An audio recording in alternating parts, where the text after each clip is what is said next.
అందరికీ నమస్కారం. ఈ వీడియోలో ఆర్థిక సంఘం గురించి మాట్లాడుకుంటాం. ఎందుకంటే ఈ యొక్క రీసెంట్గా జరిగిన ఎగ్జామ్లో కానీ గ్రూప్ 3లో కానీ గ్రూప్ 2లో కానీ చాలా ఎగ్జామ్లో కూడా దీనిపైన తప్పనిసరిగా 2 మార్కులు లేదా 3 మార్కులు రావడానికి అవకాశం ఉంటుంది. ఎస్ఐ కానిస్టేబుల్, గ్రూప్ 3 మరి గ్రూప్ 2 మరి ఇట్లాంటి ఎగ్జామ్ అంటే గ్రూప్ 2 మరి గ్రూప్ 3 ఎగ్జామ్లలో అయితేనేమో ఎక్కువ మార్కులు వస్తాయి. ఎస్ఐ కానిస్టేబుల్ ఎగ్జామ్లో 1 మార్క్ గ్యారెంటీ వస్తుంది. కాబట్టి ఈ ఆర్థిక సంఘం గురించి అసలు నేర్చుకోవాలా, అవి ఇంపార్టెంట్ ఏందో కూడా ఇక్కడ మీకు తెలపడం జరుగుతుంది. ఈ వీడియోస్ అందరూ కూడా please subscribe channel and share friends. ఇక్కడ ఆర్థిక సంఘము ఫినాన్స్ కమిషన్ అనేది భారతదేశంలో ఏ సంవత్సరంలో ఏర్పరిచారు? ఆర్థిక సంఘాన్ని ఎప్పుడు ఏర్పరిచారంటే 1951లో ఈ ఆర్థిక సంఘాన్ని ఏర్పాటు చేశారు. మరి రాజ్యాంగంలోని ఏ నిబంధన ప్రకారం అంటాడు? రాజ్యాంగంలో ఏ నిబంధన ప్రకారం అంటే 280 నిబంధన ప్రకారము భారతదేశంలో ఒక ఆర్థిక సంఘం ఉంటుందనే అంశాన్ని తెలియజేస్తుంది. అంటే 280 నిబంధన ఏం తెలియజేస్తుంది అంటే భారతదేశంలో ఒక ఫినాన్స్ కమిషన్ ఉంటుంది అనే విషయాన్ని ఇక్కడ తెలియజేస్తూ ఉంది. అంటే ఆర్థిక సంఘం ఎప్పుడేపడిందండి? 1951లో ఏర్పడింది. ఆర్థిక సంఘం చెప్పేటువంటి నిబంధన ఏంటి? రాజ్యాంగంలో ఉన్నటువంటి నిబంధన ఏంటంటే 280 నిబంధన అనేది తెలియజేస్తుంది. మరి ఈ ఆర్థిక సంఘం అనేది ఇప్పటి వరకు ఎన్ని ఆర్థిక సంఘాలు అంటే ఈ యొక్క ఆర్థిక సంఘంలో భాగంగా ఎన్ని కమిషన్లు పూర్తి చేసుకున్నాయి అంటే 15 కమిషన్లు పూర్తి చేసుకున్నాయి. 16వ కమిషన్ కోసం ఆల్రెడీ సిఫారసు చేయడం జరిగింది. దాని గురించి కూడా మాట్లాడుకుంటాం. మరి ఇక్కడ ఈ యొక్క ఆర్థిక సంఘంలో ఎంతమంది సభ్యులు ఉంటారంట అంటే ఈ ఆర్థిక సంఘంలో ఉన్నటువంటి మొత్తం సభ్యుల సంఖ్య 5 ఉంటారండి. మొత్తం సభ్యులు 5 ఉంటారు. అంటే ఒక చైర్మన్ ఉంటాడు, 4 సభ్యులు ఉంటారండి. ఒక చైర్మన్ ఉంటాడు, 4 సభ్యులు ఉంటారు. మరి ఇక్కడ ఆర్థిక సంఘంలో ఉన్నటువంటి చైర్మన్ 4 సభ్యులను ఎవరు నియమిస్తారు? ఇక్కడ రాష్ట్రపతి నియమిస్తాడండి. రాష్ట్రపతి నియమిస్తాడు. అంటే 5 సంవత్సరాల కోసం. ఎన్ని సంవత్సరాల కోసము? 5 సంవత్సరాల కోసము ఆర్థిక సంఘంలోని కమిషన్ కోసం అంటే ఫినాన్స్ కమిషన్ కోసము ఏం చేస్తారంటే రాష్ట్రపతి 5 సంవత్సరాల కోసం. ఎన్ని సంవత్సరాల కోసము? 5 సంవత్సరాల కోసము ఇక్కడ చైర్మన్ను 4 సభ్యులను నియమించడం జరుగుతుంది. ఈ యొక్క చైర్మన్ 4 సభ్యులు ఏం చేస్తారంటే ఇక్కడ భారతదేశంలో ఉన్నటువంటి అన్ని రాష్ట్రాలను వీళ్ళు పరిశీలించి తర్వాత ఆ రాష్ట్రాల యొక్క జనాభా ఎలా ఉంది, రాష్ట్రాల యొక్క ఆదాయాలు ఎలా ఉన్నాయి, రాష్ట్రాల యొక్క అంటే వారి యొక్క పనితీరు ఎలా ఉంది, ఆ రాష్ట్రాల్లో ఉన్నటువంటి అటవీ ఏ విధంగా ఉంది, ఆ రాష్ట్రంలో ఉన్నటువంటి ఈకాలజీ ఎలా ఉంది, మరియు ఈ యొక్క అంశాలను బేస్ చేసుకొని అంటే మేజర్ ఏంటంటే జనాభా, రెండవది ఏంటి సార్ అంటే మరి అటవీ ఆధారము, మూడవది ఏంటి సార్ అంటే వారి యొక్క పన్నుల యొక్క శాతము, అదేవిధంగా రాష్ట్రాల యొక్క పన్నుల యొక్క శాతము, వీటన్నిటిని బేస్ చేసుకొని ఈ యొక్క కమిటీ ఏం చేస్తుందంటే ఈ రిపోర్ట్ ఇస్తుంది. మరి ఈ యొక్క ఫైనాన్స్ కమిషన్ అనేది అంటే ఏదైనా ఒక కమిషన్ నియమించినప్పుడు ఎన్ని సంవత్సరాల్లో రిపోర్ట్ ఇవ్వాలంటాడు? అంటే ఎన్ని సంవత్సరాలు రిపోర్ట్ ఇవ్వాలంటే 2 సంవత్సరాలలో సాధారణంగా ఇవ్వాల్సి ఉంటుంది. మరి ఇక్కడ ఈ ఆర్థిక సంఘం గురించి ఇంకో కొన్ని అంశాలు మాట్లాడినట్లయితే ఆర్థిక సంఘం యొక్క ప్రధాన కారణం ఎక్కడ ఉంది అంటే ఈ ఆర్థిక సంఘం యొక్క కార్యాలయం ఎక్కడ ఉంది? కార్యాలయము ఎక్కడ ఉంది అంటే న్యూఢిల్లీలో ఉంది. దీని యొక్క హెడ్ ఆఫీస్ ఎక్కడ ఉంది సార్? న్యూఢిల్లీలో ఉంది. ఆర్థిక సంఘం ఎప్పుడు ఏర్పడిందండి? 1951లో ఏర్పడ్డది. ఇప్పటి వరకు ఎన్ని కమిషన్లు పూర్తయినాయి? ఇప్పటి వరకు 15 కమిషన్లు పూర్తి కావడం జరిగింది. 16వ కమిషన్ను ఆల్రెడీ నియమించడం జరిగింది. అది ఎప్పుడు నియమించాలని కూడా మాట్లాడుకుంటాం. ఓకే, నెక్స్ట్ దీనిలో భాగంగా ఆర్థిక సంఘం యొక్క విధులు ఏంటి? అసలు ఇది ఏం చేస్తుంది? ఆర్థిక సంఘం యొక్క విధులు ఏంటి? దేన్ని ప్రోత్సహిస్తుంది? మరి ఈ యొక్క ఆర్థిక సంఘం ముఖ్యంగా కేంద్ర రాష్ట్రాల మధ్య ఆదాయ వనరుల పంపిణీ చేస్తుంది. కేంద్ర రాష్ట్రాల మధ్య ఆదాయ వనరుల పంపిణీ చేస్తుంది. ఇవి ఇంపార్టెంట్. ఎట్లా అడుగుతారంటే క్వశ్చన్, ఈ క్రింది వానిలోని ఆర్థిక సంఘం విధులు కానిది ఏంటి? ఈ క్రింది వానిలో ఆర్థిక సంఘం అయినది ఏంటి? అట్లా ప్రశ్న అడిగే అవకాశం ఉంటుంది. లేదా ఏ సరి అయితే బి సరి అనేది అలాంటి ప్రశ్న అడుగుతారు. కాబట్టి ఇవి గుర్తుపెట్టుకోవాలి. అంటే కేంద్ర రాష్ట్రాల మధ్య ఆదాయ వనరుల పంపిణీ అనేది చేసేది ఆర్థిక సంఘము. ఇంకేం చేస్తుంది? కేంద్ర రాష్ట్రాలకు అందించేటువంటి సహాయక నిధులు, మార్గదర్శక సూత్రాలు అంటే సహాయక నిధులు ఉంటాయి. ఆ సహాయానికి నిధుల కోసము ఎలా వాటిని పంపిణీ చేయాలి అనేటువంటి మార్గదర్శక సూత్రాలు ఇచ్చేది ఆర్థిక సంఘము. ఎవరు చేస్తారని? ఆర్థిక సంఘం ఇస్తుంది. నెక్స్ట్ ఏం చేస్తాడు? రాష్ట్రంలోని ఎస్సీ ఎస్టీల కోసము నిధులపై అంటే ఆ నిధులు కేటాయిస్తారు. ఆ నిధులపై కూడా మార్గదర్శక సూత్రాలు ఏ విధంగా ఖర్చు చేయాలి అనే అంశాలు కూడా సో గైడ్లైన్స్ కూడా ఇస్తుంది ఎవరు అంటే ఆర్థిక సంఘము. మరి కేంద్రము స్థానిక అదేవిధంగా కేంద్రము స్థానిక సపరిపాలన నిధులపై అంటే కేంద్రం కేటాయించినటువంటి స్థానిక సపరిపాలన నిధులపై సో మార్గదర్శక సూత్రాలు కూడా కేటాయిస్తుంది. అంటే గ్రామ పంచాయతీ వ్యవస్థ, అదేవిధంగా మండల వ్యవస్థ, జిల్లా వ్యవస్థ, సో పట్టణ పరిపాలన వ్యవస్థ, ఈ యొక్క స్థానిక సపరిపాలన వ్యవస్థలో ఉన్నటువంటి ఈ విభాగాలన్నిటి కూడా ఆ అంశాలకు అన్నిటి అంటే ముఖ్యంగా సో గ్రామ పంచాయతీలకు సో వారికి ఎలా నిధులు కేటాయించాలి అనే అంశాలపైన కూడా మార్గదర్శక సూత్రాలు చేసేది ఎవరు అంటే సో ఇక్కడ ఆర్థిక సంఘం. మరి 14వ ఆర్థిక సంఘం ఏం చేసిందంటే ఇక్కడ నికర పన్ను రాబడిలోని వాటాను ఏమన్నాడు, వాటాను 32% నుంచి ఎంతకు పెంచిందంటాడు. ఎంత పెంచిందంటే 14వ ఆర్థిక సంఘము అంటే ఈ 14వ ఆర్థిక సంఘం యొక్క సో ఇది ఏం చేసిందంటే నికర యొక్క పన్ను రాబడి వాటాను ఏం చేసిందంటే 32% నుంచి 40% పెంచింది. ఎవరు పెంచారు? సో 14వ ఆర్థిక సంఘము. సో ఈ ఆర్థిక సంఘాలు ఉన్నటువంటి ఇవన్నీ విధులు అండి. నెక్స్ట్ ఏంటంటే సో డిజిటల్ విధానాన్ని ప్రోత్సహిస్తుంది.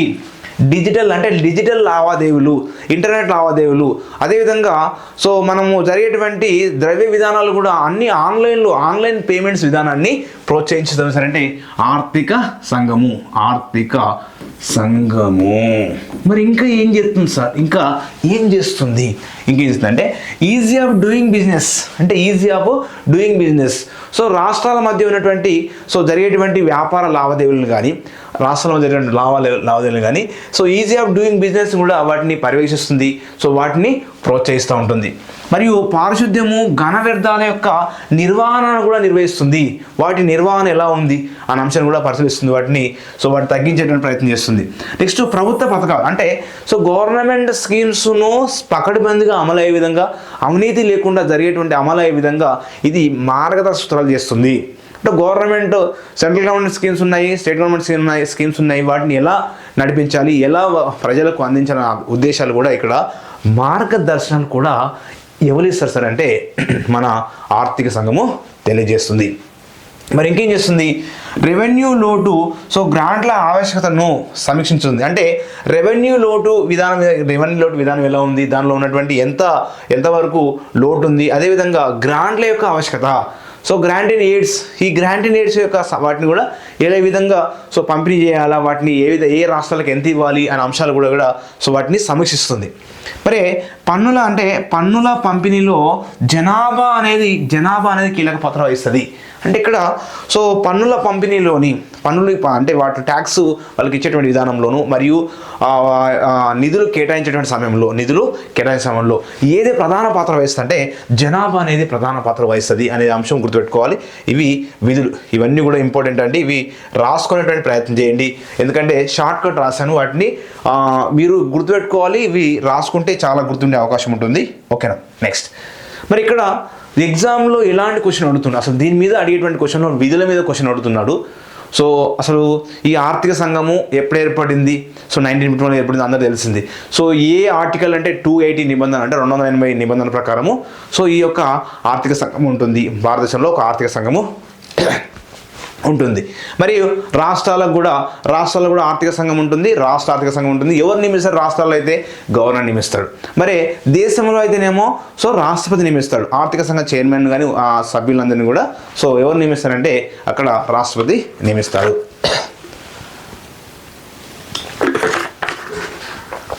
నెక్స్ట్ ఆర్థిక సంఘ చైర్మన్ల నుంచి మనకు క్వశ్చన్ అడుగుతాడండి. దీని నుంచి చైర్మన్ నుంచి క్వశ్చన్ అడుగుతాడు. ఎట్లా అడుగుతాడంటే సో మొదటి ఆర్థిక సంఘ చైర్మన్ ఎవరు? కేసీ నియోగి. చాలా ఎగ్జామ్లో క్వశ్చన్ అడిగిండు. ఇది చాలా ఎగ్జామ్లో క్వశ్చన్ అడిగిండండి. అంటే మొదటి ఆర్థిక సంఘ చైర్మన్ ఎవరంటే కేసీ నియోగి. మరి ఇది ఎప్పుడు నియమించారంటే 1952లో నియమించారు. వాస్తవానికి ఆర్థిక సంఘం ఏర్పడింది 51లో ఏర్పడింది. కానీ ఈ యొక్క కమిషన్ ఎప్పుడు నియమించారంటే ఆర్థిక సంఘ కమిషన్ అంటే ఫస్ట్ ఫినాన్స్ కమిషన్ అంటే మొదటి ఆర్థిక సంఘాన్ని ఎప్పుడు నియమించారంటే సో 52లో. మరి దీన్ని ఇక్కడ అడుగుతాడు పనిచేసినటువంటి కాలము. అసలు ఆర్థిక సంఘం యొక్క సభ్యుల పదవి కాలం కానీ దీని యొక్క పనిచేసే కాలం కూడా 5 సంవత్సరాలు ఉంటుందండి. మరి 52 నుంచి 57 వరకు అండి, 52 నుంచి 57 వరకు. సో కాబట్టి గుర్తుపెట్టుకోవాలి, మొదటి ఆర్థిక సంఘ చైర్మన్ కేసీ నియోగి, రెండో ఆర్థిక సంఘ చైర్మన్ కే సంతానం అండి. ఏ సంవత్సరంలో నియమించారు? 56లో నియమించారండి, 56లో నియమించడం జరిగింది. మరి ఎప్పటి నుంచి ఎప్పటిదాకా? 57 నుంచి 62 వరకు, అంటే 57 నుంచి 62, అంటే ఎన్ని సంవత్సరాలు ఇక్కడ? 5 సంవత్సరాలు, 5 సంవత్సరాలు, ఇక్కడ కూడా 5 సంవత్సరాలు. మరి ఇక్కడ అదేవిధంగా నెక్స్ట్ మూడవ ఫైనాన్స్ కమిషన్ అనేది చూసినట్లయితే ఎవరు మూడవ ఆర్థిక ఫైనాన్స్ కమిషన్ చైర్మన్ అవుతారంటే ఏకే చందా అండి. ఏ సంవత్సరంలో నియమించారంటే 1960లో నియమించారు.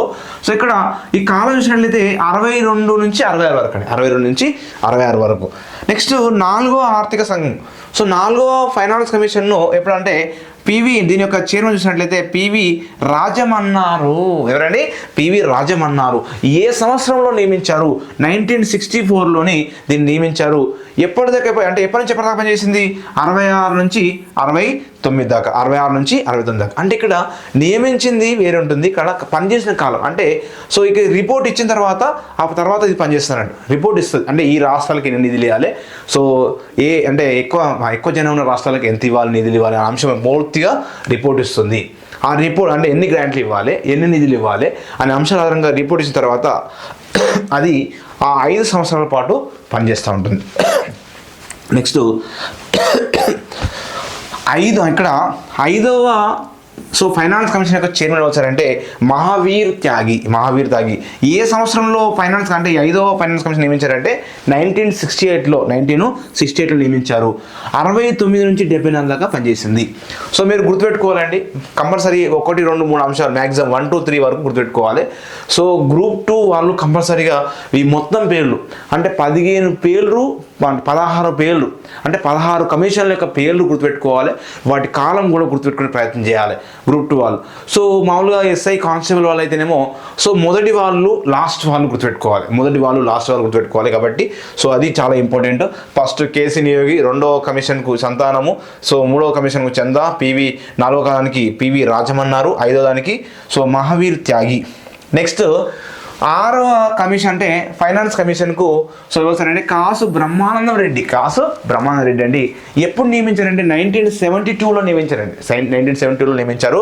కాలం చూసినట్లయితే ఇది పనిచేసినటువంటి కాలం 74 నుంచి 79 వరకు, 1974 to 79 మధ్య కాలంలో. అంటే సో అప్రాక్సిమేట్లీ అక్కడ అప్పుడు ఇందిరాగాంధీ కాలంలోని. నెక్స్ట్ 7వ ఫైనాన్స్ కమిషన్ చైర్మన్ ఎవరు అంటే జేఎం శేలత్ అండి.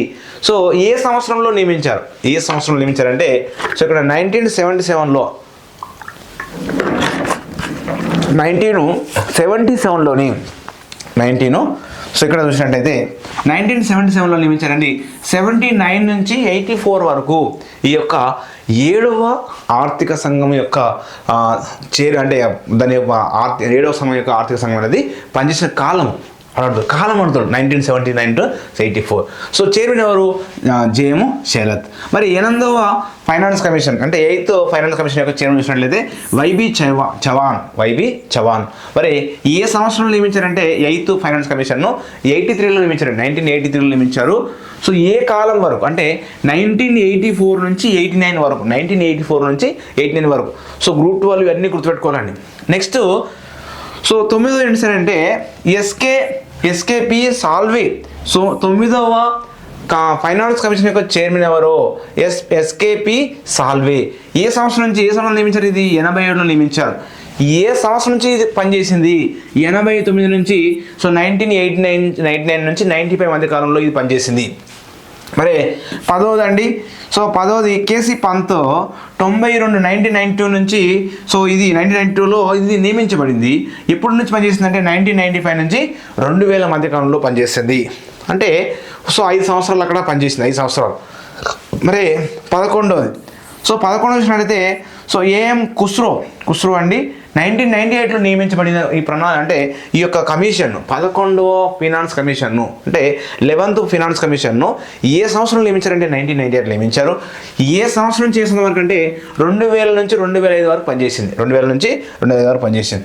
తర్వాత సో 12th ఫైనాన్స్ కమిషన్. మరి 12th ఫైనాన్స్ కమిషన్ అనేది చైర్మన్ అవుతారంటే రంగరాజను. సో మ్యాక్సిమం మనకు ఎక్కడి నుంచి గుర్తుపెట్టుకోవాలంటే ఇంకా చెప్పాలంటే సో 11 నుంచి ఈ మధ్యలో జరిగినటువంటి గ్రూప్ 3 ఎగ్జామ్లో కూడా ఇవి కాలాలు అడిగిండు. ఎట్లా అడిగిండంటే చైర్మన్లు అడిగిండు. అంటే ఒక సైడు సో 11వ చైర్మన్ ఒక సైడ్ ఇచ్చిండు, మరొక సైడ్ అంటే జతపరచు మీద క్వశ్చన్ అడిగిండు. కాబట్టి ఈ 15 అంటే 10 నుంచి గుర్తుపెట్టుకోవాలి మ్యాక్సిమం, మధ్యలో అవసరం లేకుండా 10 నుంచి గుర్తుపెట్టుకోవాలి. 10వ కేసీ పంత, 11వ అండి సో ఏఎం ఖుస్రో. సో ఇక్కడ 12వ రంగరాజను. సో ఎప్పుడు అంటే ఈ యొక్క 12th ఫైనాన్స్ కమిషన్ ఎప్పుడు నియమించారంటే 2003 సంవత్సరంలో నియమించారు 12th ఫైనాన్స్ కమిషన్ను. ఇది 2005 నుంచి 2010 మధ్య కాలంలో పనిచేసింది. అంటే దాని యొక్క ఏ కాలంలో పనిచేసింది ఫైనాన్స్ కమిషన్ అంటే 2005 నుంచి 2010 కాలంలో. మరి 13వ ఫినాన్స్ కమిషన్ అంటే 13th ఫినాన్స్ కమిషన్. సో ఇది యొక్క దీన్ని చైర్మన్ అవుతారంటే విజయ్ కేల్కర్ అండి. ఎవరండి? విజయ్ కేల్కర్. 2007 సంవత్సరంలో అంటే 13వ ఆర్థిక సంఘాన్ని ఎప్పుడు నియమించారంటే 2007 సంవత్సరం నియమించారు. మరి ఏ సంవత్సరంలో ఇది పనిచేసింది? 2010 నుంచి 2015 మధ్య కాలంలో దీని యొక్క నిధులు కానీ దాని యొక్క ఎలా ఇవ్వాలని చెప్పేసి అది పనిచేసినటువంటి కాలము అది. మరి నెక్స్ట్ 14వ ఆర్థిక సంఘం అండి. 14వ ఆర్థిక సంఘం ఇప్పుడు ఏ సంవత్సరంలో అంటే మామూలుగా దీన్ని చైర్మన్ ఎవరు నియమించిందేమో 2013లో నియమించారు 14వ ఆర్థిక సంఘాన్ని. 14వ ఆర్థిక సంఘం యొక్క చైర్మన్ అవుతారంటే వైవి రెడ్డి. ఇవి గుర్తుపెట్టుకోవాలి. 14, 15, 16 ఎస్ఐ కానిస్టేబుల్ ఎగ్జామ్ వాళ్ళు కూడా ఈ లాస్ట్ గుర్తుపెట్టుకోవాలి. లాస్ట్ 3 వరుసగా వీరైతే 4 కూడా గుర్తుపెట్టుకోవాలి. 13 Vijay Kelkar, 14 YV Reddy, 15 NK Singh, so Nandakishore Singh అండి. సో 16 ప్రస్తుతము అంటే సో 16వ సో మనం 16వ ఆర్థిక సంఘం చైర్మన్ వాళ్ళు చాలా ఎగ్జామ్లో అడిగే అవకాశం ఉంది. కంపల్సరీగా ఎస్ఐ కానిస్టేబుల్ వాళ్ళకు కానీ గ్రూప్ 2 వాళ్ళకు కూడా కంపల్సరీ క్వశ్చన్ అడుగుతాడు. 16 ఈ మధ్య కాలంలో జరిగినటువంటి గ్రూప్ 3 ఎగ్జామ్లో కూడా క్వశ్చన్ అడిగిండు. 16వ ఆర్థిక సంఘం చైర్మన్ ఎవరు? 16వ ఆర్థిక సంఘం చైర్మన్ అంటే అరవింద్ పనగారియా. ఈ అరవింద్ పనగారియా ఎవరు? సో నీతి ఆయోగ్ యొక్క మొదటి వైస్ చైర్మన్. అదేవిధంగా పేదరికం మీద 2015లో ఒక కమిటీ వేశారు. పేదరికం మీద కమిటీ ఉన్నది. ఆ కమిటీ వ్యక్తి కూడా ఎవరంటే అరవింద్ పనగారియా. కాబట్టి లాస్ట్ పేర్లు గుర్తుపెట్టుకోవాలి. లాస్ట్ ఇంకోటి ఏంటంటే ఇది చాలా చాలా ఇంపార్టెంట్. 16వ ఆర్థిక సంఘ చైర్మన్ ఎవరో అరవింద్ పనగారియా. ఓకేనా, దాని గురించి మాట్లాడతారు. నెక్స్ట్ మరి 14వ ఆర్థిక సంఘము కాలం చూసినట్లయితే 2015 నుంచి 2020 వరకు అండి. 2015 నుంచి 2020 వరకు. మరి 15వ ఆర్థిక సంఘం అనేది ఎప్పుడు నియమించారంటే 2020లో నియమించారండి. 2020లో నియమించబడింది. సో దీని యొక్క చైర్మన్ వచ్చారంటే ఎన్కే సింగ్, నందకిషోర్ సింగ్. మరి ఇది ఎప్పటి నుంచి ఎప్పటిదాకా పనిచేస్తుంది అంటే 2021 నుంచి 26 వరకు. చాలామంది సో ఇక్కడ కన్ఫ్యూజ్ అయ్యే అవకాశం ఉంటుంది. సో 15వ ఆర్థిక సంఘం అనేది 6 సంవత్సరాలు పనిచేసిందండి. 6 సంవత్సరాలు పనిచేసింది. 15వ ఆర్థిక సంఘం ఎన్ని సంవత్సరాలు పనిచేసింది? 4 సంవత్సరాలు పనిచేసింది. సో 2021 నుంచి 26 వరకు. కొన్ని బుక్లలో 25 వరకు ఉంది, 25 వరకు కాదు, 21 నుంచి 26 అని గుర్తుపెట్టుకోండి. 26 వరకు అని గుర్తుపెట్టుకోండి. చాలా చాలా ఇంపార్టెంట్. నెక్స్ట్ 16వ ఆర్థిక సంఘము. సో ఈ 16వ ఆర్థిక సంఘం ఎప్పుడు నియమించబడింది గుర్తుపెట్టుకోవాలి. డేట్ గుర్తుపెట్టుకోవాలా. సో డేట్ చాలా ఇంపార్టెంట్. ఎప్పుడంటే సో చూసినట్లయితే 31 అంటే డిసెంబర్ 31న 2023 లాస్ట్ గుర్తుపెట్టుకోవచ్చు. So December 31 2023. సో డిసెంబర్ 31 అంటే దావత్ అని గుర్తుపెట్టుకోండి. మరి డిసెంబర్ 31 దావత్ రోజునే ఈ యొక్క అరవింద్ పనగారియా 16వ ఆర్థిక సంఘాన్ని ఏర్పాటు చేశారు. 16వ అంటే 16th ఫైనాన్స్ కమిషన్ను ఏర్పాటు చేశారు. ఎప్పుడు అపాయింట్ చేశారంటారు? 16వ ఫైనాన్స్ కమిషన్ను సో డిసెంబర్ 31 2023 అంటే 2023 సంవత్సరంలోని దీన్ని ఏర్పాటు చేశారు. ఇది ఎప్పటి నుంచి పనిచేస్తుంది ఇది? ఈ యొక్క 16వ ఆర్థిక సంఘం అనేది 2026 ఏప్రిల్ 1 నుంచి పనిచేస్తుంది. 2026 ఏప్రిల్ 1 నుంచి 5 సంవత్సరాల వరకు, అప్పటి నుంచి 5 సంవత్సరాల వరకు పనిచేస్తుంది అనేటువంటి సమాచారం మనకి ఇవ్వడం జరిగింది. ఎందుకంటే చాలా చాలా ఇంపార్టెంట్. అంటే ఎట్లా అడుగుతారు అంటే 16వ ఆర్థిక సంఘము ఎప్పటి నుంచి పనిచేస్తుంది, దాని విధానం ఎప్పటి నుంచి పనిచేస్తుంది అంటే 2026 ఏప్రిల్ 1 నుంచి పనిచేస్తుంది. ఎప్పుడు నియమించారు? డిసెంబర్ 31 2023. ఓకేనా, చాలా చాలా ఇంపార్టెంట్ అది. నెక్స్ట్ వచ్చేసి సో 16వ ఆర్థిక సంఘం యొక్క వీటి మీద మన చైర్మన్లు మరియు సభ్యుల మీద క్వశ్చన్ అడిగేటువంటి అవకాశం ఉంటుంది. చైర్మన్లు సభ్యుల మీద క్వశ్చన్ అడుగుతాడు. ఇది ఇట్లా వీటి మీద కంపల్సరీ క్వశ్చన్ అడుగుతాడండి. దీని మీద కంపల్సరీ క్వశ్చన్ గుర్తుపెట్టుకోవాలి. మరి 16వ ఆర్థిక సంఘం అనేది ఎప్పుడు నియమించారు? ఆల్రెడీ చూసాం. ఎప్పుడు నియమించారండి ఆర్థిక సంఘాన్ని? సో ఇక్కడ 2023లో నియమించారు. సో ఇక్కడ ఎప్పటి నుంచి పనిచేస్తుంది? 2026 ఏప్రిల్ 1 నుంచి పనిచేస్తే ఆ విషయం గుర్తుపెట్టుకోవాలి. ఇక్కడ మరి ఈ యొక్క 16వ ఆర్థిక సంఘంలో చైర్మన్ ఎవరండి? ఆల్రెడీ తెలుసు, ఆల్రెడీ మాట్లాడుకున్నాం. అరవింద్ పనగారియా. మరి సభ్యులు కూడా పేర్లు అడుగుతాడు. ఈ క్రింది వాళ్ళు సో 16వ ఆర్థిక సంఘం సభ్యులు కానివారు ఎవరు అంటాడు. కానివారు అంటే ఇప్పుడు మనకు కాని వాళ్ళు తెలవాలి. సో ఎవరు సార్ అంటే ఈ సభ్యులు చూసినట్లయితే అజయ్ నారాయణ్ మరియు సో అన్ని అంటే ఇక్కడ ఏంది అన్ని జార్జ్ మాథ్యూ అనేటువంటి సభ్యుడు దీనిలో ఉన్నాడు. సో అజయ్ నారాయణ్, అన్ని George Mathew, Manoj Pandey. Next Soumya Kanti Ghosh అండి. వీళ్ళు పూర్తికాల సభ్యులు. అంటే వీళ్ళందరూ నలుగురు కూడా ఏంటంటే పూర్తికాల సభ్యులు. సో రిత్విక్ అండి. నెక్స్ట్ వస్తారంటే రిత్విక్ రంజనం పాండే కార్యదర్శి. సో 16వ ఆర్థిక సంఘ కార్యదర్శి వస్తారంటే రిత్విక్ రంజనం పాండే. కార్యదర్శి వాళ్ళు పాండే అని గుర్తుపెట్టుకోండి, పాండే. సో కాబట్టి ఇద్దరు మనోజ్ పాండే కూడా వస్తారు కాబట్టి పూర్తి పేరు గుర్తు రిత్విక్ రంజనం పాండే. సో ఈయన కార్యదర్శిగా ఉన్నాడు. సభ్యులు చూసినట్లయితే అజయ్ నారాయణ్. సో అన్ని George Mathew, so Manoj Pandey, Saumya Kranti Ghosh. So వీళ్ళ పేర్లు గుర్తుపెట్టుకోవాలి. అదేవిధంగా ఈయన చైర్మన్ అండి. ఈయన చైర్మన్ అరవింద్ పనగారియా. మరి ఇక్కడ ఈ ఆర్థిక సంఘానికి ఎవరు బాధ్యత వహిస్తారంటాడు కొన్నిసార్లు. ఎవరు బాధ్యత వహిస్తారండి? సో కేంద్ర ఆర్థిక మంత్రి. సో కేంద్ర ఆర్థిక మంత్రి ఎవరున్నారు ప్రజెంట్?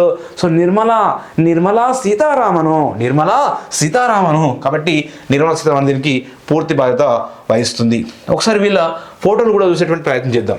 అంటే సో 16వ ఆర్థిక సంఘ చైర్మన్ అవుతారంటే ఇక్కడ ఇవ్వడం జరిగింది. సో అరవింద్ పనగారియా. ఓకేనా? సో